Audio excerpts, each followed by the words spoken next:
আসসালামু আলাইকুম। মালদ্বীপ ভিসা খোলা কিনা বর্তমানে বন্ধ আছে না খোলা আছে, বিষয়টা কি অবস্থা? 2025 সালের যে আপডেটগুলো আছে, 2025 সালের নতুন নতুন যে আপডেটগুলো এগুলা নিয়ে বিস্তারিত আলোচনা করা হবে এবং বর্তমানে কেন ফিঙ্গার নিচ্ছে মালদ্বীপ সরকার, কেন প্রবাসীদের থেকে ফিঙ্গার নিচ্ছে এবং ভিসা হলেও কোন কোন ক্যাটাগরির ভিসা হচ্ছে এবং কোন ক্যাটাগরির ভিসাগুলো হচ্ছে না, কিভাবে আবেদন করলে আপনি যেতে পারবেন, সব বিষয়ে বিস্তারিত আলোচনা করা হবে এই ভিডিওতে মালদ্বীপ সম্পর্কে। তো মূল ভিডিওতে যাওয়ার আগে আপনাদের বলে দিচ্ছি, এরকম ভিসা সম্পর্কিত বিভিন্ন দেশ সম্পর্কিত ইনফরমেটিভ ভিডিও আমার চ্যানেলে কিন্তু প্রতিদিনই আপলোড হচ্ছে। আপনারা যদি মিস না করতে চান তাহলে অবশ্যই চ্যানেলটা সাবস্ক্রাইব করে রেখে দিন। তো চলে যাচ্ছি মূল ভিডিওতে। প্রথমে যে আপডেটটা দেবো আপনারা অনেকেই জানতে যাচ্ছেন, আমার চ্যানেলে যে ভিউয়ার্সগুলো আছেন বেশিরভাগই জানতে যাচ্ছেন যে ভিসা হচ্ছে কিনা বর্তমানে মালদ্বীপসের ভিসা খোলা না বন্ধ। আসলে দেখুন, এখানে যদি এক কথায় বলতে হয় তাহলে ভিসাটা বর্তমানে কিন্তু খোলা আছে, সবার জন্য না। এখানে কিছু কিছু লোকের জন্য বা কিছু কিছু কোম্পানির জন্য। কোন কোম্পানির জন্য এটা যদি প্রথমে বলতে হয় তাহলে বলতে হবে বড় বড় যে কোম্পানিগুলো আছে বিলিয়ন ডলারের প্রজেক্ট নিয়ে থাকে এবং গভর্নমেন্টের যে প্রজেক্টগুলো আছে ওইগুলা নিয়ে থাকে, তারাই মূলত যে তাদের এবিলিটি রয়েছে, যাদের এবিলিটি রয়েছে, নতুন কাজ রয়েছে, তারাই মূলত বর্তমানে কোটা পাচ্ছে বা ভিসা হচ্ছে। তো তারা কিভাবে কোটা পাচ্ছে?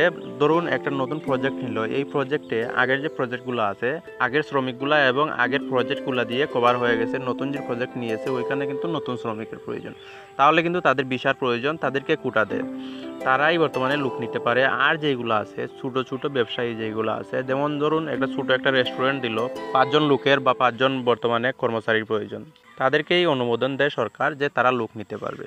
এভাবেই বর্তমানে যে কোটাটা দেয়, বর্তমানে কিন্তু কোটা ছাড়া ভিসা হচ্ছে না, কোটা অনুযায়ী ভিসা হচ্ছে। ধরুন একজন দোকান দিল, সে আবেদন করলো সরকারের কাছে, আমার 5টা ভিসার প্রয়োজন, 5টা লোকের প্রয়োজন, এখানে খাটাবো। তো তারা এসে ভেরিফাই করবে, যে লোকগুলো আছে, কর্তৃপক্ষগুলো আছে, তারা এসে ভেরিফাই করে দেখবে আসলে 2 জন বা 3 জন বা 5 জন যতজন বলেছে ততজন লোকের প্রয়োজন আছে কিনা। এখানে আপনি 20 জন লোকের কথা বলতে পারেন, কিন্তু তারা এসে ভেরিফাই করে দেখবে কয়জন লোক এখানে প্রয়োজন আছে। তারা যদি দেখে 2 জন লোকের প্রয়োজন, তাহলে 2 জনকেই অনুমোদন দেবে, 2 জন লোক আপনি যে কোনো দেশ থেকে নিতে পারবেন। এভাবেই বর্তমানে ভিসা হচ্ছে। সব দালালের কাছে ভিসা নাই আর সব এজেন্সির কাছে ভিসা নাই, যারা ওই রকম যোগাযোগ রাখতে পারে তারাই বর্তমানে ভিসা পাচ্ছে, তারাই বর্তমানে ভিসা দিতে পারতেছে।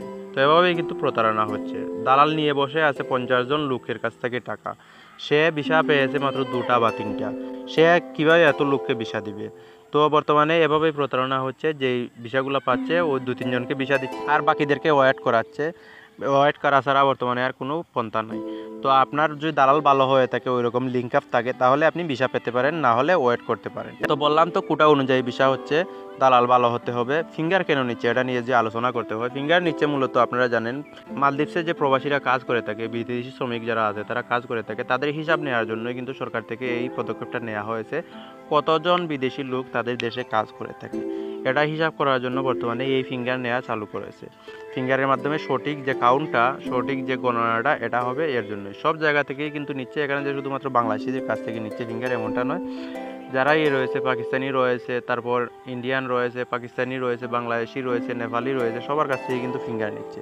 তো এটা নিয়ে কোনো হাউকাউ করার কিছু নাই, এটা নিয়ে কোনো রকম সমস্যা হচ্ছে না, বা যে বিষয়গুলো দিচ্ছে ওইগুলোতে তেমন একটা ব্যাঘাত করতেছে না, কোনো রকম সমস্যা হচ্ছে না। এটা নিয়ে শুধুমাত্র তারা কাউন্ট করার জন্য এটা নিচ্ছে। তো ফ্রি ভিসা হচ্ছে কি না এটা জানতে চাচ্ছেন অনেকেই। তো ফ্রি ভিসা বর্তমানে যে কোম্পানির ভিসাগুলো আছে ওইগুলাই ঠিকঠাক মতো হচ্ছে না, আর ফ্রি ভিসাতে গিয়ে আপনি কাজ করতে পারবেন কি না এটাও সন্দেহ। বর্তমানে যে দরাদরি চলতেছে, ফ্রি ভিসা নেওয়া বর্তমানে ঝুঁকিপূর্ণ হয়ে যাচ্ছে। যারা পুরান লোক আছে তারাও যদি নেয় তারপরও রিস্ক হয়ে যায়। আর আপনি যদি নতুন লোক হয়ে থাকেন তাহলে ফ্রি ভিসা নেন, তাহলে মারা খাবেন শিওর। এটা নেবেন কি না এটা সম্পূর্ণ আপনার সিদ্ধান্ত, আমি এখানে না করে দিচ্ছি আপনাকে। ভবিষ্যৎ কী হবে, ভবিষ্যতে ভিসা খুলবে কি না, বর্তমানে যে নিয়মে চলতেছে এই নিয়মে দেখা যাচ্ছে ভবিষ্যতে ভিসা নাও খোলা হতে পারে। কারণ হচ্ছে অনেকেই প্রতারণা করে থাকে, বিভিন্ন মাধ্যম ব্যবহার করে, ভুয়া মাধ্যম ব্যবহার করে কোম্পানি খুলে শুধুমাত্র ভিসা ব্যবসা করার জন্য। তো এভাবে সরকার কিন্তু বুঝে যাচ্ছে যে আমার দেশে এসে লোক অনেকে কাজ পাচ্ছে না, অনেকে প্রতারণা করে নিয়ে আসতেছে। এটার জন্যই এই পদক্ষেপটা নিয়েছে, যাদের অরিজিনালি লুকের প্রয়োজন তারাই শুধুমাত্র বর্তমানে ভিসা পাবে, অন্যরা ভিসা পাবে না। এর জন্যই এই পদক্ষেপটা নিয়েছে। এটা মনে হয় আমার অত্যন্ত ভালো একটা পদক্ষেপ। যারা যাচ্ছে বেশি পয়সা দিয়ে যাচ্ছে বর্তমানে কিন্তু কাজ পাচ্ছে, সঠিক মতো কাজ পাচ্ছে বা সঠিক কোম্পানিতে যেতে পারতেছে। এটাই হচ্ছে মূল বিষয়। আর ভিসার দাম সম্পর্কে অনেকেই জানতে চাচ্ছেন। ভিসার দাম বর্তমানে আকাশচুম্বী, 6 থেকে 7 লক্ষ টাকা পর্যন্ত বর্তমানে বিক্রি হচ্ছে। আগে যে 3 লক্ষ টাকা বা 2,80,000 টাকা ভিসাটা বিক্রি হতো বা 2.5 লক্ষ টাকাও বিক্রি হচ্ছিল, এই ভিসাটা বর্তমানে চলে গেছে 6 থেকে 6.5 থেকে 7 লক্ষ টাকা পর্যন্ত।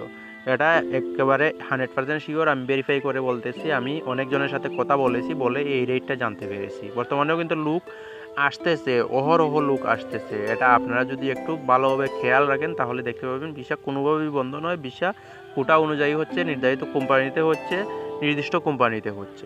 তো আসসালামু আলাইকুম, এখানেই শেষ করছি ভিডিওটা, ইফতারের টাইম হয়ে যাচ্ছে।